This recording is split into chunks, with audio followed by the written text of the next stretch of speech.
Good morning students. Class 12 physics का 4th chapter विद्युत धारा का चुंबकीय प्रभाव हम लोग स्टडी कर रहे हैं। पिछले क्लास में हम लोगों ने साइक्लोट्रॉन के बारे में स्टडी किया था। आज के क्लास में हम लोग क्लास 12 फिजिक्स का नेक्स्ट टॉपिक बियो-सावर्त नियम के बारे में हम लोग स्टडी करेंगे। ठीक है, जैसा कि आप लोगों को इस चैप्टर में बताया गया था कि किसी धारावाही चालक तार के कारण चुंबकीय क्षेत्र उत्पन्न होता है और इस चुंबकीय क्षेत्र की दिशा हम लोग अलग अलग नियम से बताते हैं। तो बियो और सावर्त जो दो वैज्ञानिक थे, उन्होंने अपना एक्सपेरिमेंट करके अलग अलग आकार के धारावाही चालक तार के कारण चुंबकीय क्षेत्र कैसे उत्पन्न होता है, उसका परिमाण कितना होना चाहिए। ठीक है, इसके लिए उन्होंने नियम दिया जिसको हम लोग कहते हैं बियो-सावर्त नियम। जिसको हम लोग क्या कहते हैं? बियो-सावर्त नियम।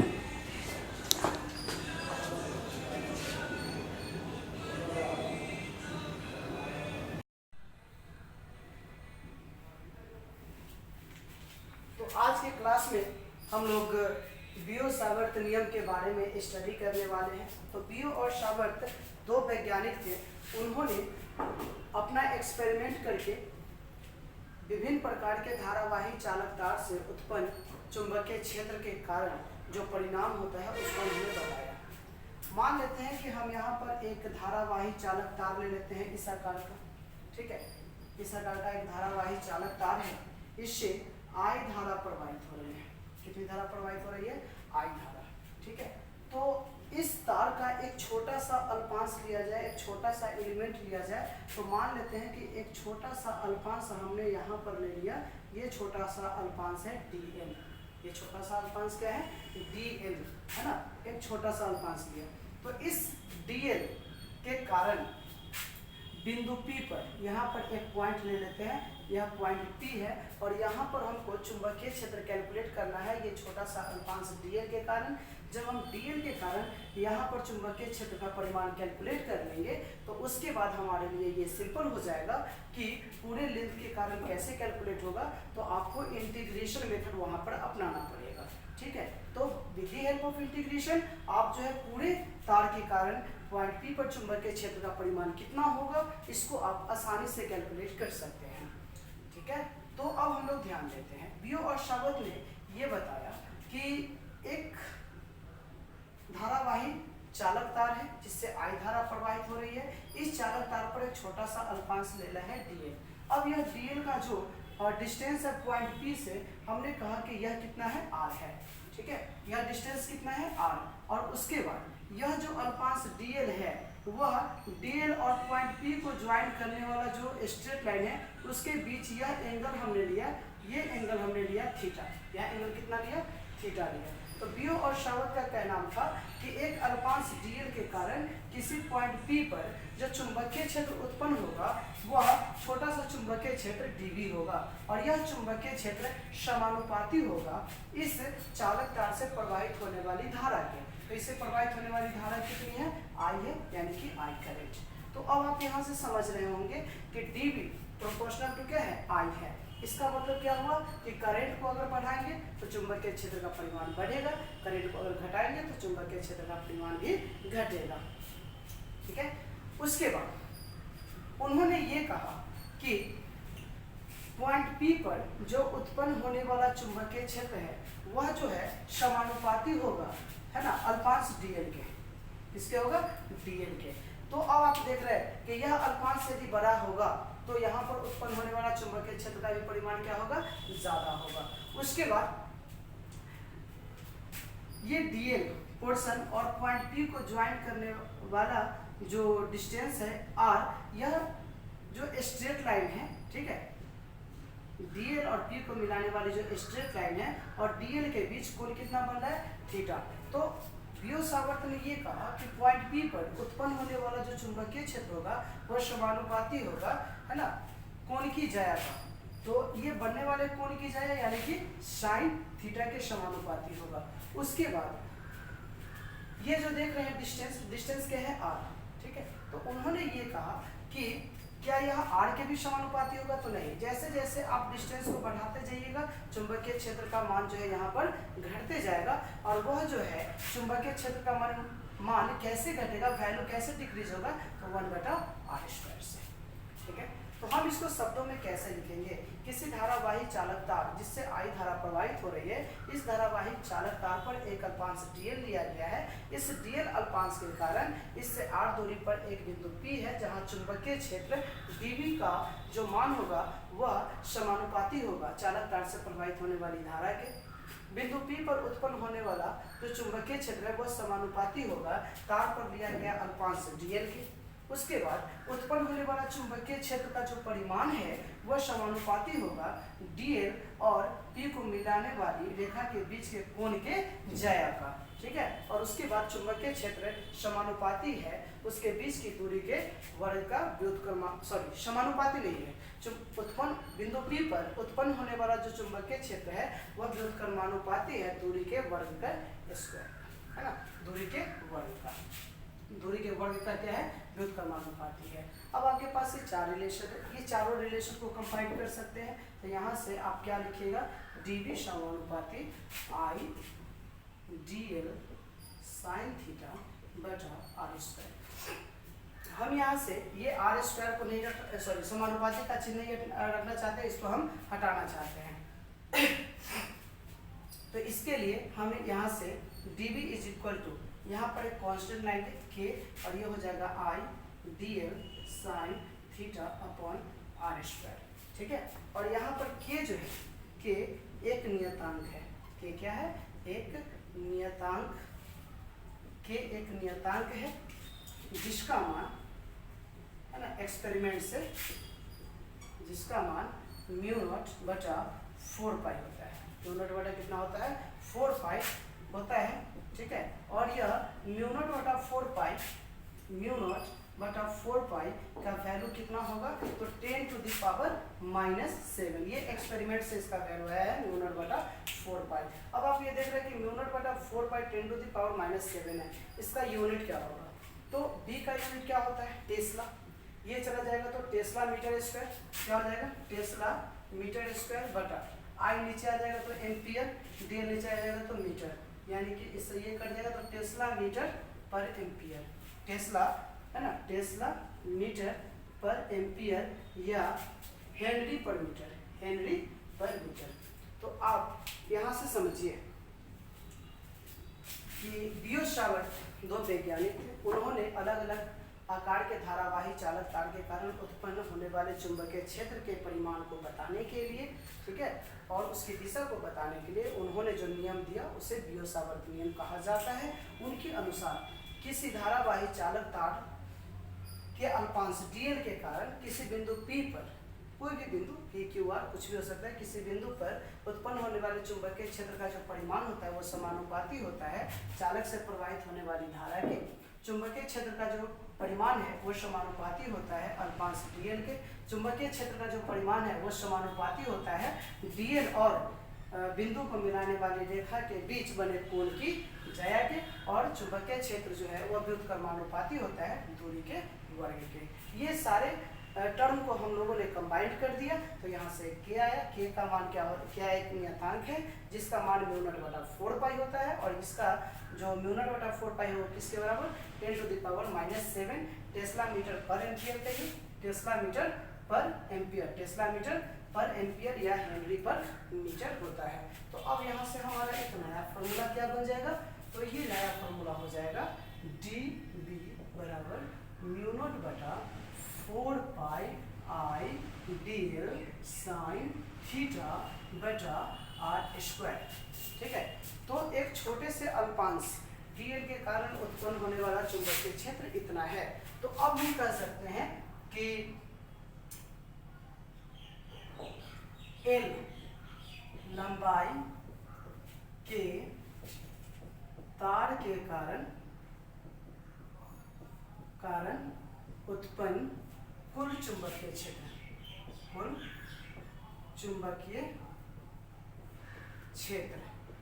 ठीक है, तो अब हम क्या करेंगे? इंटीग्रेशन किसका कर देंगे? dB का भी इंटीग्रेशन कर देंगे और μ0/4 4 pi I D L sine theta बटा आर स्क्वायर।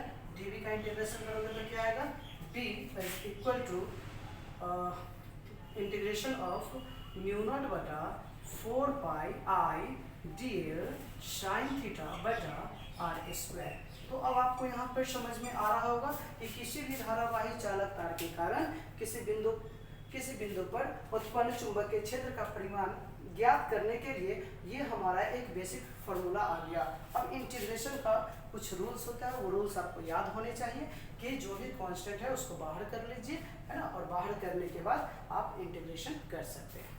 ठीक है, तो ये बियो-सावर्त नियम का जो अनुप्रयोग है, उसका जो एप्लीकेशन है, वो अभी हम लोग स्टडी करेंगे कि बियो-सावर्त नियम का एप्लीकेशन का प्रयोग करके, बियो-सावर्त नियम के एप्लीकेशन का उपयोग करके अगर अलग अलग प्रकार के धारावाही चालक तार हो तो उसके कारण हम लोग चुंबकीय क्षेत्र कैसे कैलकुलेट करेंगे। तो आपको ये वाला फॉर्मूला जरा याद होना चाहिए कि B इज इक्वल टू क्या होता है, integration of mu naught upon 4 pi I D L sine theta upon R square. बहुत सारे बच्चे एक जगह पर कंफ्यूज होते हैं कि सर थीटा किसके बीच का कोण है। तो थीटा जो है वो समझ लीजिए आप कि डी एल है ना, आप जो है जो एक अल्पांश लीजिएगा किसी भी प्रकार का, किसी भी आकार का धारावाही चालक तार हो, तो उस पर आप जो डी एल लीजिएगा और जिस बिंदु पर आपको चुंबकीय क्षेत्र कैलकुलेट करना है तो वहाँ उसको मिलाने वाली रेखा के बीच का कोण। अगर थीटा 90 डिग्री होगा तो बी मैक्सिमम होगा, अगर थीटा 0 हो गया तो बी 0 हो जाएगा। दूसरी बात ये कि बिंदु P पर जो चुंबकीय क्षेत्र की दिशा है उस दिशा को हम लोग कैसे कैलकुलेट करेंगे, तो उसके लिए हमारे पास राइट हैंड थंब रूल का यूज है ना, हम लोगों को करना है। तो अब आप ये देखिए, इसमें धारावाही, इसमें विद्युत धारा किधर जा रही है, ऊपर की ओर जा रही है। तो आपको अपने दाहिने हाथ राइट हैंड के थंब को उसी डायरेक्शन में रखना है जिस डायरेक्शन में करंट प्रवाहित हो रही है। तो करंट किधर जा रही है, तो हम देख रहे हैं कि करंट जो है ये ऊपर की ओर जा रही है। करंट किधर जा रही है, ऊपर की ओर जा रही है। और उसके बाद यहाँ से देखिए, आप इसको उधर ले जाइए तो यहाँ पर जो है ये पंजा किधर मुड़ेगा, अंदर की ओर। तो हम क्या कहेंगे कि चुंबकीय क्षेत्र की दिशा यहाँ किधर है, अंदर की ओर है। तो अंदर वाले डायरेक्शन को हम लोग क्रॉस के द्वारा दिखाते हैं और बाहर वाले डायरेक्शन को डॉट के द्वारा दिखाते हैं। ये हमने आपको पहले के क्लास में बता चुका है। ठीक है, हमने बता दिया था कि क्या करना है। तो वो बेसिक फार्मूला जो हमने यहाँ कॉर्नर पर लिख दिया है, इसको आप जरा दिमाग में रखिएगा। और नेक्स्ट हम लोग बियो-सावर्त नियम का अनुप्रयोग पढ़ेंगे, एप्लीकेशन ऑफ बियो-सावर्त लॉ। तो नेक्स्ट हम लोग का टॉपिक है बियो-सावर्त नियम का अनुप्रयोग।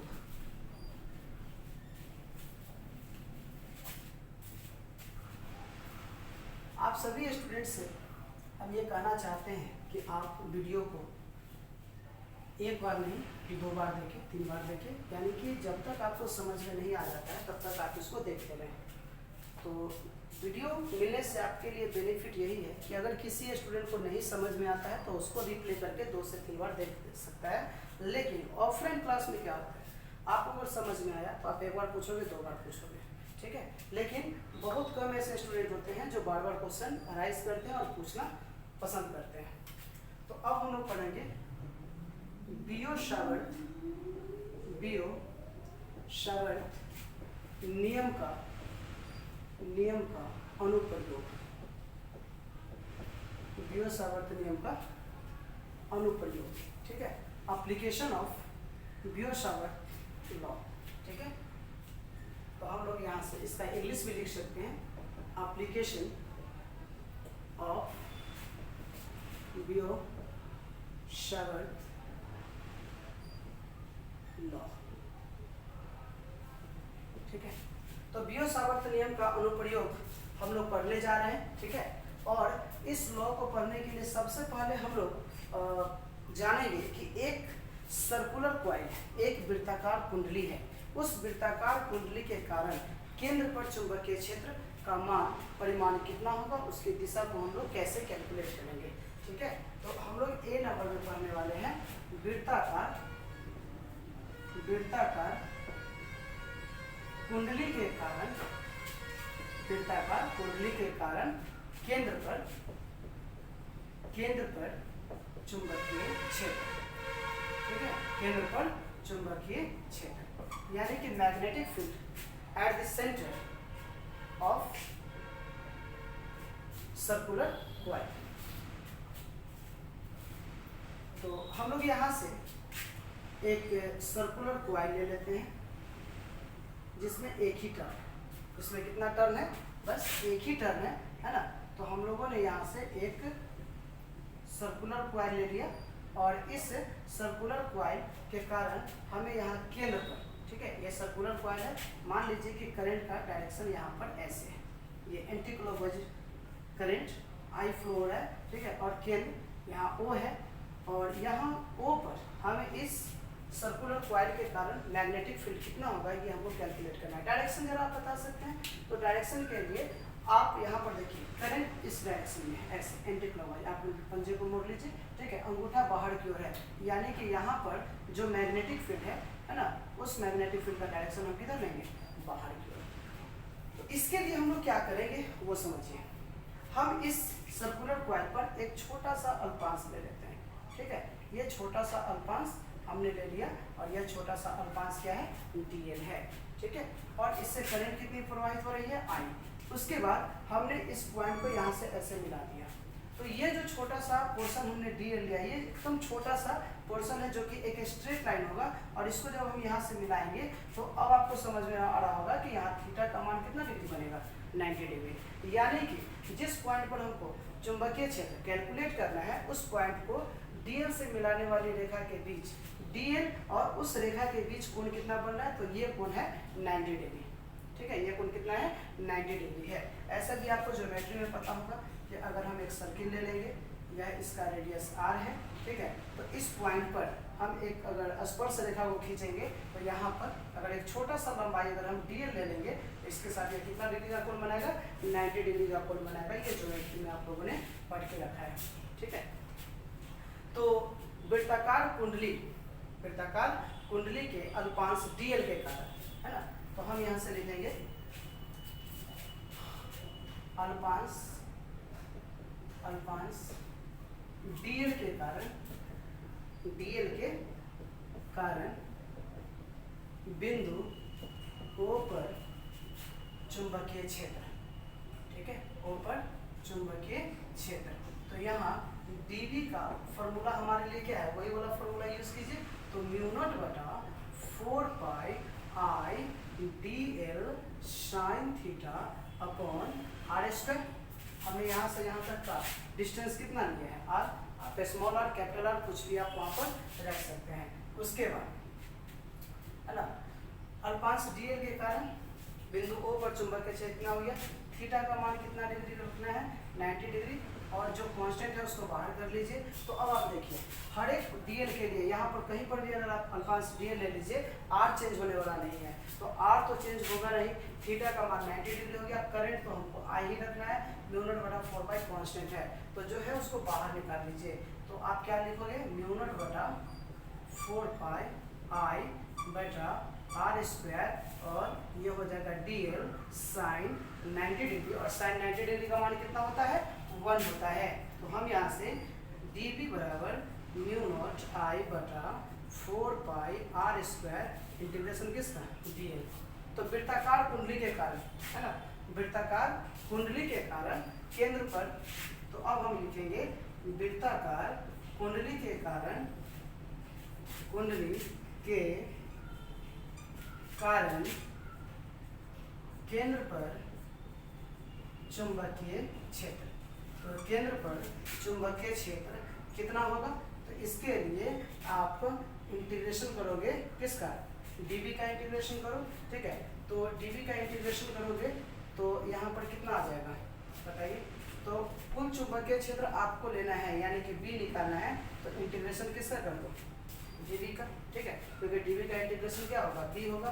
अब बताइए कि हम यहाँ से क्या कर सकते हैं, अगर इसका कंप्लीट इंटीग्रेशन अगर हम करेंगे, सॉरी आपको यहाँ से dv ही निकालना था, हमने यहाँ पर मिस्टेक कर दिया, आप इसको सुधार लीजिएगा, ठीक है। तो हमने यहाँ तो केवल dv ही लिया है ना, और ये dl किधर आ जाएगा, dl ऐसे ही रह जाएगा।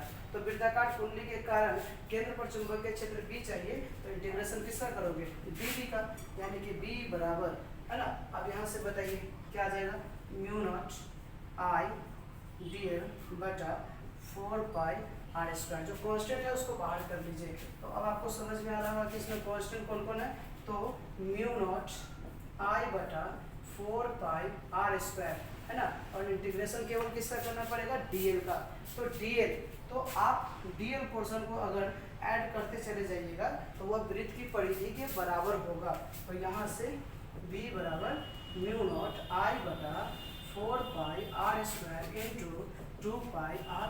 तो एक आर से एक आर क्या हो जाएगा, कैंसिल हो जाएगा, और 2 पाई से आप इसको काट सकते हैं कितने बार में, 2 बार में, है ना। 2 टाइम्स में कट जाएगा तो ये हो जाएगा म्यू नॉट आई बटा 2 आर।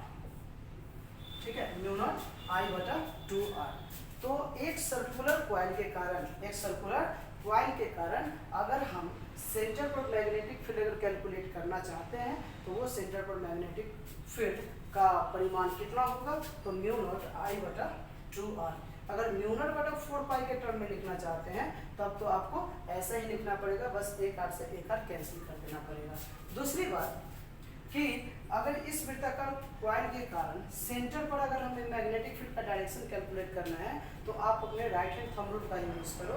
आप अपने पंजे को उसी डायरेक्शन में घुमाइए जिस डायरेक्शन में करंट जा रहा है। तो करंट किधर है, एंटी क्लॉकवाइज, तो ऐसे अंगूठा किधर है, बाहर की ओर, तो ये बाहर की ओर रहेगा। अब बता सकते हैं कि अगर क्लॉकवाइज करंट रहता तो क्या होता, तो क्लॉकवाइज करंट रहता तो ये ऐसे जाता और ये अंदर की ओर जाता।